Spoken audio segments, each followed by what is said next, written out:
In this exercise, it says Joe has a summer job that pays $7 an hour, and he worked between 15 and 35 hours every week. His salary can be modeled by the equation S equals 7H. We want to describe the independent variable, the dependent variable, but I'm choosing to do this example because C and D are a little bit different, but they're also directly related to the objective of the lesson. To describe the independent variable for the problem in part A, I would say the independent variable, wait a minute, $7 an hour. This is delta X, delta Y. Hours, once again, hours is the independent variable. Let's maybe use H because it's there in the formula. I also can recognize that hours is independent variable because hint, time or any increments of time are usually the independent variable. And that doesn't take a lot of analysis, it just typically happens. To describe the dependent variable for the problem, it's the other thing. It's salary, weekly of course, and they're using the letter S to represent that. The part that's new, that's different from the previous example, says that what would be the domain of the situation, or what would it represent? It would represent that he works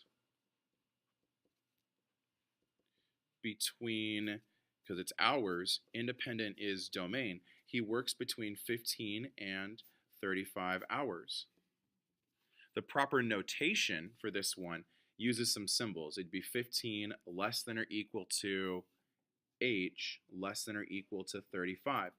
Good notation use right there. Box it, count it. Oops, count it. It's done. If you are an enlightened individual, you might say 15, 35 using square brackets. That's another way to write the domain of the function.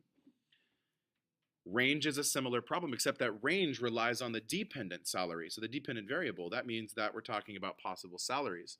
So if his lowest amount of time worked is 15, then salary is 7 times 15,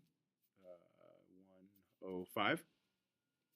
And the greatest amount of time worked is 35 hours, so salary is 7 times 35, 245.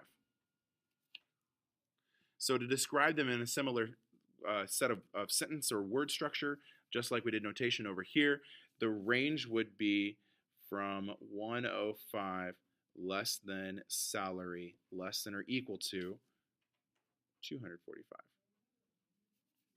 This is what the range represents, meaning he's going to make between this amount of 105 and this amount of 245 in a week. The last part, what does the ordered pair 20 and 140 mean in the context of the problem? Well, 20 is an X or an H, and 140 is a Y or a salary. So if we just take those two numbers and put them into a sentence, we would say Joe works 20 hours and makes $140.